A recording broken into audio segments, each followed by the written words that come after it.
오늘의 말씀의 주제는 흔들리지 않는 믿음 주소서라는 주제로 야고보서 1장의 말씀인데요. 야고보서 말씀은 여러 차례 전한 적은 있습니다. 그러나 1장의 말씀, 오늘 본문의 말씀은 제가 부임하고는 전한 적이 없습니다. 그래서 오늘 이 말씀을 통해서 흔들리지 않는 믿음 주소서라는 주제로 함께 말씀을 보기를 원합니다.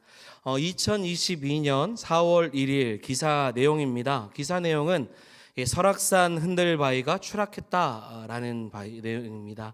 기사 내용은 설악산 흔들바위를 미국인 관광객 11명이 흔들어서 떨어뜨렸다라는 기사죠. 그들은 문화재 훼손과 문화재 보호법 위반 혐의로 입건되었다라는 기사입니다. 이 글을 작성한 기자는 새벽 5시 일출 관광을 마친 미국인 유학생 중 평균 체중 89kg인 11명이 힘껏 흔들바위를 밀어낸 그때 바위를 추락시켰다라는 거예요. 그러고는 글의 마지막에 흔들바위가 떨어질 때 엄청난 굉음이 났으며 그 굉음의 소리는 바로 뻥이요라는 소리였다라고 기사를 냈습니다. 이해를 못하시면 어쩔 수 없고요. 4월 1일 이제 21년째 매년 4월 1일이면 어김없이 나오는 만우절 단골 가짜 기사입니다. 사람들은 이 기사의 내용 마지막을 볼 때까지 여러분들 표정도 똑같았습니다. 항상 속습니다. 그래서 21년째 매년 이런 기사를 낸다고 해요. 마지막 뻥이다라고 하는 거죠. 왜 속임을 당하느냐? 절대 흔들리지 않을 것 같다라는 생각을 갖기 때문이죠. 아무리 흔들어도 오랜 시간 그 자리를 지켜왔기에 흔든다고 바위가 흔들려서 추락한다는 말이 믿어지지 않기 때문일 것입니다. 또 한편으로는 반대로 생각하면 흔들릴 것 같기도 하는 마음도 있죠. 그래서 한 번쯤 흔들어 보면 어떨까? 사람들은 절대 흔들리지 않았으면 하는 그런 기대와 심리를 가지고 있습니다. 우리는 흔히 흔들린다라는 말을 자주 사용합니다. 언제 사용하냐면 어떤 이성을 볼 때 마음이 설레고 흔들린다라고 하죠. 힘든 일을 겪을 때 제가 여기 적어놨어요. 저도 아직도 아내를 보면 흔들립니다라고 적어놨는데 이거 말하기가 좀 그랬는데 그냥 이렇게 구어체로도 하겠습니다. 힘든 일을 겪을 때 무엇이 흔들리냐면 우리의 멘탈이 또 흔들린다라고도 보통 사용을 하죠. 운동을 하면 뱃살이 흔들리기도 하고요. 여러분, 흔들리지 않을 것 같은 것들이 흔들리는 이유가 있어요. 그것은 바로 무엇인가로 인해서 흔들림을 받기 때문입니다. 고요한 호수는 흔들리지 않지만 그 위에 낙엽 하나를 띄우면 물결이 납니다. 그런 호수에 주먹만한 돌덩이 하나를 툭 던지면 첨벙하고 큰 물결이 나겠죠. 여러분, 가만히 놔두면 아무런 일이 일어나지 않아요. 그러나 누구나 인생을 살 때 흔들림 없이 안정적인 삶을 살기를 원합니다. 그러나 여러분, 그렇지 않을 때가 참 많아요. 믿음도 다르지 않습니다. 흔들리지 않기를 원해요. 여러분, 흔들림이라는 이야기를 제가 계속했습니다. 그 흔들림이라는 것을 오늘 본문 야고보서를 통해서 한 단어로 표현한다면 그것은 바로 시험이라는 단어입니다. 시험 받기를 원치 않다. 흔들리지 않기를 원한다. 오늘 본문이죠. 2절인데 오늘 많이 이 본문을 다룰 겁니다. 이제 2절 말씀 한번 읽어보도록 하겠습니다. 읽겠습니다. 형제들아, 너희가 여러 가지 시험을 당하거든 온전히 기쁘게 여기라. 네, 형제들아, 너희가 여러 가지 뭐예요? 시험을 당하거든. 여기서 시험을 당한다는 것을 다르게 표현한다면 여러 가지 흔들림을 받거든, 혹은 흔들림을 당하거든. 그러면 성경은 뭐라고 말합니까? 시험을 당하거든 뭐라고 하죠? 2절에 다시 보시면 온전히 기쁘게 여기라 라고 해요. 아니, 흔들림을 받지 않기를 원하잖아요. 맞죠? 시험 받지 않기를 원합니다. 그런데 흔들리거든 뭐라고 말해요? 온전히 기쁘게 여겨라. 이거 받으라 라는 이야기예요. 왜 이런 권면을 할까요? 시험 받지 않기를 원하고 흔들리지 않기를 받으면 기쁘게, 이게 어떻게 기쁜 일이 될 수 있습니까? 여러분, 야고보서는 누가 썼을까요? 야고보가 기록한 서신이죠. 수신을 받는 교회를 향해서 지금 야고보는 그들이 겪고 있는 내적인 거, 외적인 거, 내부적인 거, 외부적인 문제의 상황을 놓고 여러분들이 시험을 당하거든 흔들리거든 뭐라고 말하는 거예요? 기쁘게 그것을 여겨라라는 거예요. 야고보 사도의 권면입니다. 그러면 야고보는 왜 어떻게 이런 말을 할 수 있을까? 야고보에 대해서도 좀 알아봐야 될 겁니다. 야고보는요, 야고보 전체를 보면 자신의 직책을 제대로 소개하지 않아요. 자신이 누구인지를 정확하게 밝히지 않는다는 거죠. 그런데 다르게 생각하면 굳이 밝히지 않는다는 것은 그의 존재 자체가 많은 사람들이 이미 알고 있다라는 거죠. 유명하다는 거예요. 말씀을 권면하고 서신을 줄 만큼 그 사람은 영향력이 있는 사람이다. 야고보는 다 이 사람이라고 생각해요. 왜냐하면 야고보라는 말은요, 유대인들에게 있어서 우리의 이름처럼 김씨, 이씨 같은 거예요. 흔한 이름입니다. 그게 야고보예요. 그래서 야고보서를 접근할 때 어떤 이들은 야고보가 이 편지를 쓴 야고보서가 누가 썼냐라는 그 저자의 문제를 놓고 이야기할 때도 있지만, 보편적으로 복음주의 성경학자들은 대체적으로 이 편지는 예수님의 동생 야고보가 저자다라고 생각합니다. 그리고 나서 갈라디아서 2장 9절의 말씀 보면 바울은요, 야고보를 기록한 야고보를 이렇게 언급을 합니다. 같이 읽어보겠습니다. 또 기둥같이 여기는 야고보와 게바와 요한도 내게 주신 은혜를 알므로 나와 바나바에게 진교의 약수를 우리는 이방인에게로 저희는 할례자에게로 가게 하려 함이라. 아멘. 아멘. 여기서 사도 바울은요, 자신이 어떻게 해서 예루살렘에 올라왔으며 또 예루살렘 교회 지도자들이 자신을 어떻게 환영하고 어떤 사역을 자신에게 분담하면서 언급했는지, 그에 대해서 또한 누구와 교제를 했는지에 대해서 사도들의 이름을 언급을 합니다. 자, 다시 한번 보세요. 그때 누구부터 나오죠? 이름이요? 야고보, 그 다음 게바, 베드로죠. 요한 순으로 나옵니다. 초대교회가 기둥같이 여기는 세 인물 중에서 누구의 이름을 가장 먼저 언급하냐면 야고보의 이름을 언급해요. 수제자이죠. 예수님의 수제자인 베드로보다 앞서서 야고보가 등장했다라는 것은 그가 초대 예루살렘 모 교회의 첫 번째 가는 위치에 있다라는 의미입니다. 지금으로 보면요, 어제 교회 안에서 이게 원로죠. 굉장히 대우를 받을 만한 그런 존재라는 거예요. 뿐만 아니라 사도행전 15장의 말씀을 살펴보면 교회 역사상 최초로 모인 총회가 있습니다. 그때 초대 지도자로서 역임했던 것으로도 여겨져요. 지역 교회만으로 해결할 수 없는 중대한 사안의 문제를 해결하기 위해서 모든 교회가 함께 모였습니다.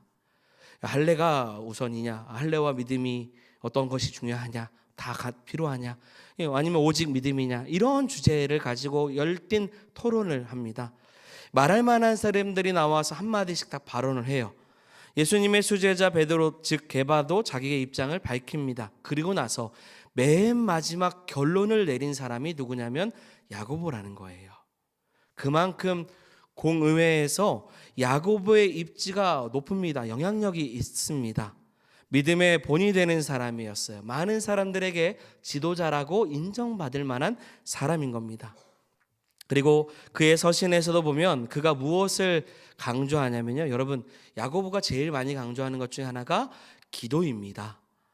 이런 모든 조건을 만족시킬 수 있는 유일한 인물은 후일에 야고보의 별명 같아요. 그러니까 낙타의 무릎을 가진 사람이라고 별명이 붙여질 정도의 기도의 사람, 그 사람이 예수님의 동생, 예수님의 육신의 동생 야고보밖에 없다라는 거죠. 그러니 야고보서는 야고보가 기록했다라고 봅니다. 그런 그가 지금 수신하는 교회와 성도들을 향해서 지금 권면하고 있는 말씀이 야고보서예요. 그러니요, 여러분, 그의 서신이 신뢰가 되겠습니까? 신뢰가 안 되겠습니까? 신뢰가 될 수밖에 없죠. 믿을 만한 사람이에요. 그의 말에는 힘이 있습니다. 나이도 있어요. 그러니 그의 권면은 영향력이 있습니다. 그런 그가 지금 고난을 받고 있고 어려워하고 있는 성도들을 향해서, 교회를 향해서 뭐라고 말합니까? 시험 받지 말라고 말합니까? 아니죠. 시험 들지 말라고 말합니까? 그것도 아닙니다. 2절 다시 읽어보겠습니다. 2절 띄워주세요. 내 형제들아, 너희가 여러 가지 시험을 당하거든 온전히 기쁘게 여기라. 아멘. 어떤 시험을 받든지 뭐예요? 온전히 기쁘게 여기라라는 거예요. 시험이 없다라는 것이 아닙니다. 있습니다. 그런 그가 시험을 받거든. 이제 가정법이에요. 그렇게 받거든이라고 하죠. 자, 여러분 여기서 시험이라는 단어는요. 세 가지의 의미가 있어요. 벌써 띄워졌네요. 세 가지. 첫 번째는 시험, 테스트라는 단어를 씁니다. 두 번째는 유혹이라는 템테이션의 단어를 써요. 세 번째는 시련이라는 트라이얼이라는 단어를 씁니다. 시험이라는 한 단어 안에 세 가지의 의미가 다 들어 있어요. 자, 그러면 2절에 시험이라는 단어가 나왔죠. 그럼 어떤 의미로 사용됐을까? 이 세 가지 중에서 어떤 걸까요? 자, 이렇게 말하면 선택을 하시겠죠, 셋 중에. 하지만 야고보서는 이 한 단어를 가지고 세 가지 의미를 다 담고 있는 거예요. 야고보는 세상 고난 앞에서 자신들의 믿음이 시험, 테스트를 받고 있는 상황에 있거든 이라고 말하고 있는 거고요. 또한 세상의 유혹을 받고 있는 상황에 있는 사람이 있거든 이라고 말하는 것과 또한 신앙의 핍박으로 흩어진 성도들에게 모든 상황이 시련으로 여겨지거든, 또한 마지막으로 믿음을 지키는 이들에게 하나님께서 우리를 연단하시거든 그 모든 것을 뭐라고요? 온전히 기쁘게 여기라는 거예요. 한 단어지만 사람에 따라 달라요. 어떤 사람은 그것을 시련으로 보고, 어떤 사람은 연단으로 보고, 어떤 사람은 유혹으로 보는 거예요. 그렇기 때문에 어떠한 단어든지 사실은 시험이란 단어에 다 포함됐지만 여러분 무슨 단어는 상관없어요. 왜냐하면 결과는 똑같습니다. 시험 자체는요, 뭐예요? 나를 흔들어 놓는 거예요. 그게 유혹이든 연단이든 그것이 나를 지금 단련시키는 시련이든 똑같다라는 거예요. 그런데 야고보는 말합니다. 그럴 때 온전히 기쁘게 여기라. 여러분 돌아가실 때 이거 기억하셔야 돼요. 반복했습니다. 뭐라고요? 온전히 기쁘게 여기라. 그러면서 야고보는 3절에 이들의 시험을 믿음의 시련 혹은 연단이라는 단어입니다. 이렇게 부릅니다. 그리고 3절 말씀 읽어보겠습니다. 이는 너희의 믿음의 시련이 인내를 만들어내는 줄 너희가 알미라. 아멘. 여러분 여기서 믿음의 시련, 이제 연단이라고도 해요. 지금 중고등학생들은 지난주하고 또 이번 주 해서 중간고사 시험 중이거나 시험을 마쳤습니다. 대학생들도 비슷해요. 학생이라면 학교에서 반드시 경험해야 하는 통과 의례와 같은 테스트가 중간고사입니다.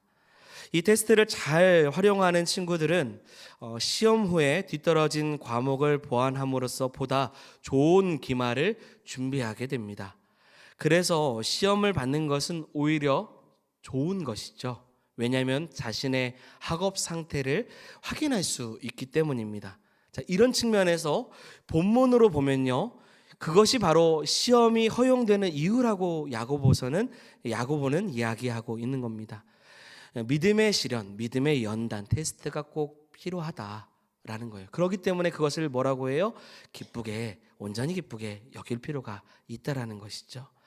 여러분 시련이라는 단어도 제가 좀 소개를 하겠습니다. 시련이라는 단어는 헬라어로는 도키미온이라는 단어를 쓰는데 원어로는 지금 도키모스라는 단어예요. 어떤 단어라고요? 도키모스라는 단어입니다. 이거 기억하시고요. 이동원 목사님의 책에서 이 시련이라는 단어를 이와 같이 좀 비유하시더라고요. 제가 그냥 좋아서 가지고 왔어요.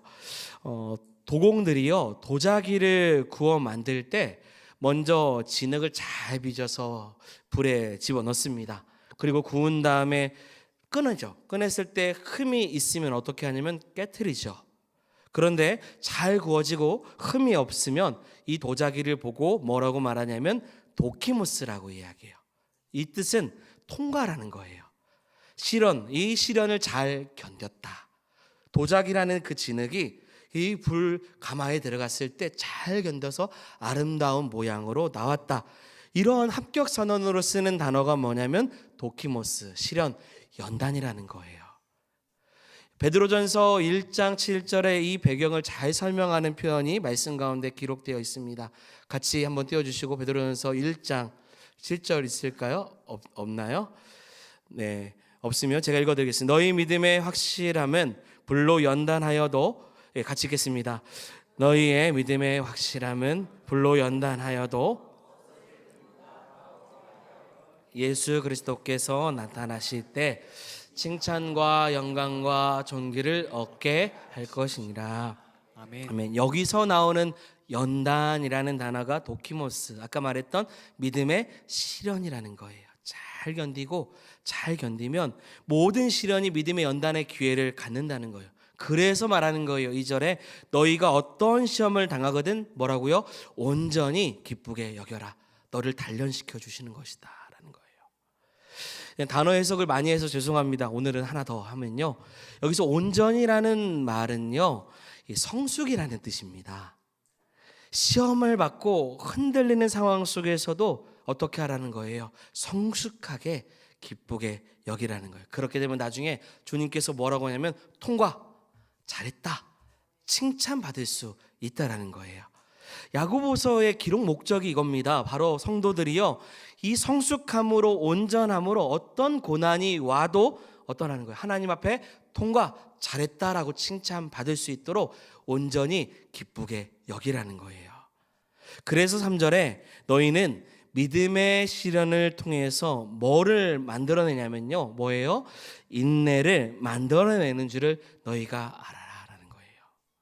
이게 재밌는 표현입니다. 여러분, 만들어낸다라는 건요, 저는 이제 요리 같은 걸로 생각했어요. 묵상하면서 각종 여러분 나물, 그리고 야채, 그리고 밥, 계란, 다진 고기, 그리고 고추장을 부어 넣으면 이거 나중에 뭐가 돼요? 비빔밥이 되죠. 요리가 되고 음식이 됩니다. 시련이라는 것을 통해서, 고난이라는 것을 통해서, 삶의 고달픈 인생의 여정을 통해서 믿음의 연단, 믿음의 시련이 만들어지면서 뭐가 만들어지냐면 인내라는 것이 만들어진다는 거예요. 여러분, 오해하면 안 됩니다. 인내하기 위해서 일부러 시험을 받으세요라고 말하는 것이 아닙니다. 시험이 불가피할 때가 있다는 거예요. 우리는 흔들리고 싶지 않은데 우리를 흔들 만한 상황들이 찾아올 때가 있다는 거예요. 우리는 가만히 있고 싶어요. 그런데 세상이 우리를 유혹하고 시련을 주려고 한다는 거죠. 모든 교회의 지도자인 야고보는 인생의 모든 시간들을 다 겪고 나서 어떻게 이 시간들을 보내야 될지를 이미 믿음 안에서 알고 있었던 사람입니다. 그리고 이 시간을 통해서 뭘 배워야 되냐면 인내라는 것을 배우기를 성도들에게 권면하는 거예요. 그래서 외적인 어려움에 시달리고 있는 성도들을 위로합니다. 기뻐하십시오. 왜냐하면 여러분, 고난은 인내를 낳고요, 인내는 온전한 그리스도인의 인격을 만들어내기 때문이라는 거예요. 사람이 성숙해질 수 있는 것은요, 우리가 어떠한 고난의 앞에서도 믿음으로 그것을 이겨내고 견딜 때 가능한 것입니다. 시련 없이는 인내라는 것이 만들어지지 않아요. 여러분, 쉽게 성숙한 성도가 되지 않아요. 성숙한 성도의 행동을 하지 않습니다. 그만한 시간들을 갖는 거예요. 연단의 시간을 가질 필요가 있는 것입니다. 그래서 4절의 말씀입니다. 4절 한번 크게 읽어보겠습니다. 인내를 온전히 이루라. 이는 너희로 온전하고 고비하여 조금도 부족함이 없게 하려 함이라. 아멘. 여러분, 많은 사람들이 어려움을 당하면 그 어려움을 혹은 그 문제를, 현재 그 고통을 바라봅니다. 그리고 괴로워해요. 그러나 야고보는 그 고통을 통해서 무엇인가를 이루어 가시는 하나님을 바라보라고 이야기하는 거예요. 인내하면서요. 인내하면 주님을 바라볼 수 있다라는 거죠. 그러면 기뻐할 수 있고요, 인생의 문제는 문제가 아닐 수 있다라는 거예요. 그래서 신앙의 온전함, 성숙함이 성도들에게 필요하다는 겁니다. 여러분, 누구나 시험을 원하지 않을 수 있습니다. 그러나 원치 않은 시험을 받을 수도 있다라는 거예요. 외부적으로 자신이 생각하지 못했던 그 문제가 우리 눈앞에 발생할 수 있습니다. 우리가 알잖아요. 늘 건강할 줄 알았는데 어느 순간에 몸에 적신호가 뜨는 날이 있고, 늘 안전한 줄 알았는데 생각지도 못한 사고를 겪을 수도 있고, 늘 풍요롭지는 않았지만 그래도 부족함이 없었는데 늘 큰 경제적인 부담이 우리에게 찾아오기도 한다라는 거죠. 자녀들이 안전할 줄 알았는데 자녀들의 문제가, 또 신앙의 문제가, 회사의 문제가, 학교의 문제가, 가정의 문제가, 나는 늘 온전한 줄 알았는데 생각지도 못한 여러 가지 시험을 받을 수밖에 없는 때가 있다라는 거예요. 사랑하는 여러분, 그럴 때 뭐라고 말해요? 온전히 기쁘게 여기라는 거예요. 성숙하게 그 일을 받아들이라는 겁니다. 누구나 흔들리는 일 앞에서 흔들리지 않았으면 좋겠지만 흔들릴 수 있어요. 하지만 그것을 성숙함으로 아무런 일이 아닌 것처럼 믿음 안에서 받아들이는 것을 야고보는 권면하고 있는 겁니다. 시험이 없어진다는 얘기가 아니죠. 야고보는 시험이 있다, 받을 수 있다, 받을 수밖에 없고 받고 있다. 하지만 그 가운데서도 성숙하게 그것을 잘 온전히 기쁨으로 여겨라라는 거예요. 나는 믿음이 좋았는데 막상 환경이 바뀌고 삶이 지치니 믿음이 약하다라는 것을 그제서야 깨닫게 되는 그 시련들, 염려들. 그런데 염려하지 말라는 거예요. 왜냐하면 믿음의 시련을 통해서 더욱 큰 사람으로 인내하며 믿음이 성장할 수 있기 때문이라는 것입니다. 바라옵기는 사랑하는 여러분, 흔들림을 두려워하지 말고 흔들릴 때 위기 속에서 하나님을 바라보는 성도들이 되기를 소망합니다. 그런 인내함을 가질 수 있는 은혜를 달라고, 흔들리지 않는 믿음 주시고 그리고 인내할 수 있는 것을 나에게 만들어 달라고 여러분 구할 수 있는 성도가 되기를 원합니다. 말씀을 좀 계속 보면요, 또 다른 문제가 외부적으로는 그렇게 일어날 수도 있지만 내부적으로도 일어났다라는 것을 야고보서를 통해서 알 수 있습니다. 야고보는 내부적으로 교회 안에서 일어나는 문제를 간파했어요. 그리고 아주 간단하게 솔루션을 합니다. 자신이 가장 잘하는 방법으로 풀어갈 수 있도록 권면을 해요. 자, 5절의 말씀입니다. 같이 읽어보겠습니다. 너희 중에 누구든지 지혜가 부족하거든 모든 사람에게 후히 주시고 꾸짖지 아니하시는 하나님께 구하라. 그리하면 주시리라. 아멘. 이게 가정법이에요. 만일 누구든지 지혜가 부족하거든, 이 말은요, 문제를 풀 힘이 전혀 없거든, 그 문제를 해결할 수 있는 능력이 너한테 없다면 그 다음 뭐라고 말하는 거예요?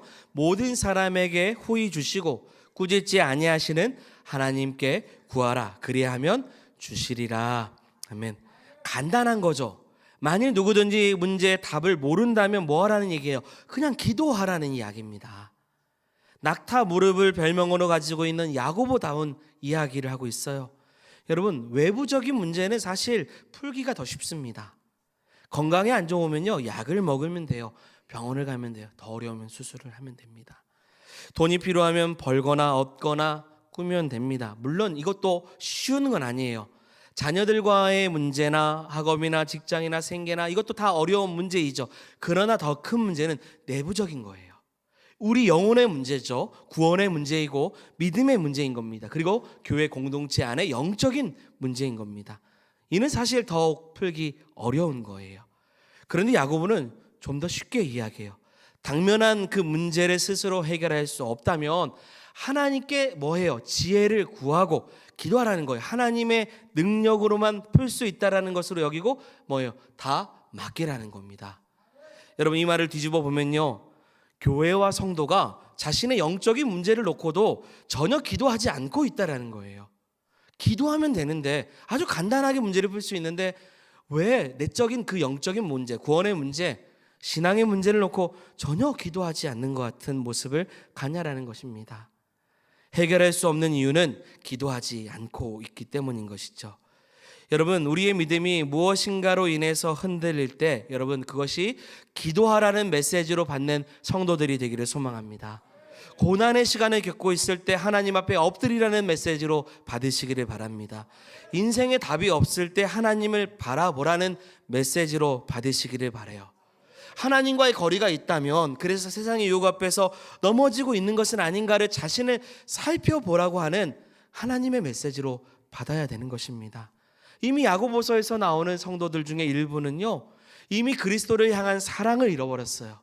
하나님의 사랑을 떠나서 다른 무엇인가를 사랑하고 있었습니다. 그들은 세상을 사랑했어요. 세상의 유혹 앞에 넘어갔습니다. 야고보는 단호하게 말합니다. 연단하지도 않고 인내하지도 않고 그렇게 하나님 앞에 나아가지 못하고 고난 앞에서 쓰러져 있는 그들의 기도는 이루어질 수 없다라고 말해요. 그러면서 아주 멋있는 마지막 표현이죠. 그 예를 드는 것이 오늘 8절의 말씀입니다. 말씀 같이 보겠습니다. 두 마음을 품어 모든 일에 정함이 없는 자로다. 아멘. 이런 사람은 두 마음을 가진 자라는 거예요. 파도가 치는 바다 위에 놓은 그릇, 바닥에 파도 치고 있으면 그 위에 무엇을 담을 수 없는 것처럼 갈팡질팡하는 두 마음을 가진 사람의 기도 응답을 받으리라는 기대를 하지 말라는 거예요. 다른 말로 표현하면요, 전화선이 끊어져 있는데 수화기를 들고 통화하려고 하는 것과 같아요. 야고보는 이런 사람들을 향해서 뭐라고 말하냐면 의심하는 자와 같다고 말합니다. 여러분, 믿음 없는다라는 말과요, 의심한다는 말은 사실 동의어예요. 믿음 없는 게 의심하는 거고 의심하는 것이 믿음 없는 거죠. 그렇다면 왜 성도들이 하나님을 의심하고 회의에 빠져 있는가? 뭐 때문입니까? 물론 기도하지 않아서이죠. 하나님께 또한 지혜를 구하지 않아서이기도 합니다. 그러나 근본적인 이유는 약한 믿음 때문이에요. 믿음이 약하기 때문에 누군가가 무엇인가가 우리를 흔들어 놓을 때 쉽게 흔들리는 것입니다. 그리고 삶의 그 믿음을 보여주지 못하고 있는 거예요. 그러니 흔들리는 바람에 따라서 휘날리는 갈대와 같은 그 연약한 믿음이 기도까지 하지 못하고 두 마음 갈팡질팡하면서 그런 가운데서 하나님을 바라보지 못하게 한다라는 것입니다. 그래서 야고보는 말합니다. 믿음이 있노라 하면서 행함도 없고 그런 삶이 없다면 그 믿음은 죽은 믿음이다라고요. 야고보서 2장 14절의 말씀이죠. 내 형제들아, 만일 사람이 믿음이 있노라 하고 행함이 없으면, 그런 삶이 없다면 무슨 유익이 있으리요? 그 믿음이 능히 자기를 구원하겠느냐? 이런 믿음, 죽은 믿음은 마지막 하나님 앞에 섰을 때 결코 자기를 구원할 수 없다. 하나님을 신뢰하지 못하고 하나님을 의지하지 못하고, 그래서 2장 26절인데요. 영혼 없는 몸이 죽은 것 같이 행함이 없는 믿음은 죽은 것이다 라고 야고보는 말합니다. 여러분, 믿음이라는 말이 원래 이제 믿음이라는 단어이기도 하지만 본문에서 믿음은 사실 신뢰입니다.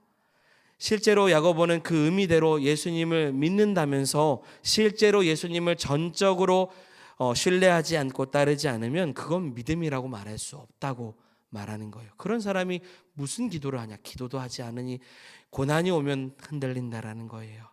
여러분, 다시 말씀드립니다.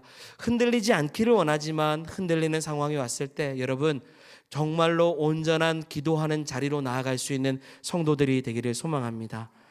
그래서 어려움을 만날 때마다 기도하는 거고, 어려울 때마다 흔들릴 것 같은 상황 속에서 큰 믿음을 달라고 구하는 성도들이 되어야 될 것입니다. 그런 삶으로 살아갈 때 우리가 어떠한 고난과 유혹과 시련이 와도 넘어지지 않고 믿음으로 살아가는 성도가 될 거라고 믿습니다. 그래서 오늘도 이 말씀을 기억하면서 어떻게 하면 그런 믿음을 지키며 살아갈 수 있는가, 우리 한 말씀만 보고 마치죠.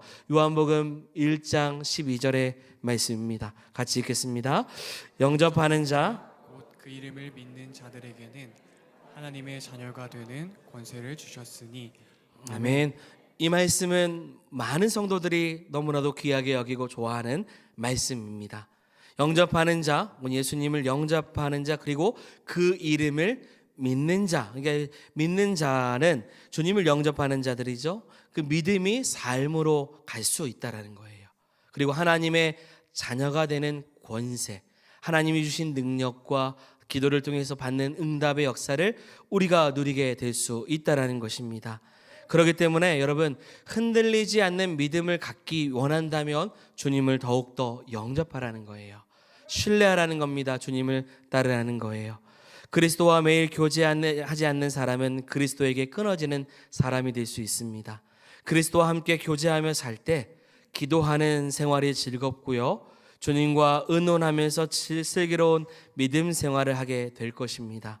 이러한 믿음을 가지고 주님과 더 깊은 관계로 이 4월 마지막 주간이죠. 그리고 5월을 맞이할 때 나의 믿음이 언제나 견고한지를 잘 살펴보며 흔들리지 않는 믿음으로 우리를 붙잡아 주시는 하나님을 바라보는 우리 모든 성도들이 되기를 소망합니다. 그래서 시험을 당하거든 뭐라고요? 온전히 기쁘게 여겨라. 성숙하게 그 문제를 받을 수 있는 성도들이 되기를 주의 이름으로 축원드립니다.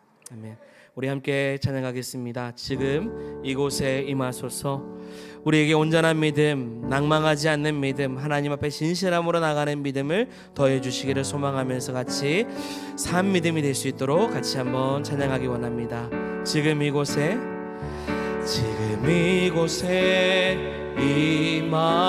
임하소서. 성령의 불로 가득 채우소서.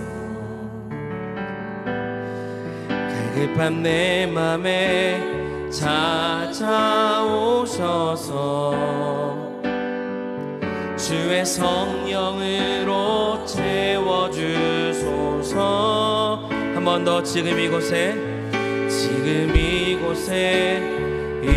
임하소서. 성령의 불로 가득 채우소서. 갈급한 내 맘에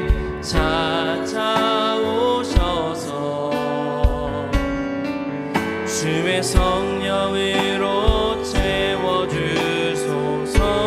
우리 같이 고백합니다. 흔들리지 않는 믿음 주소서. 낭망하지 않는 믿음을 자백하는 마음 내게 주소서. 내 안에 주님 채워주소서. 내 안에 주님 채워 주. 흔들리지 않는 믿음 주소서. 흔들리지 않는 믿음 주소서. 낭망하지 않는 믿음을 자백하는 마음 내게 주소서. 내 안에 주님. 우리 한 번 더 마음을 다해서 고백합니다. 흔들리지 않는 믿음을 우리에게 더하여 주시옵소서. 흔들리지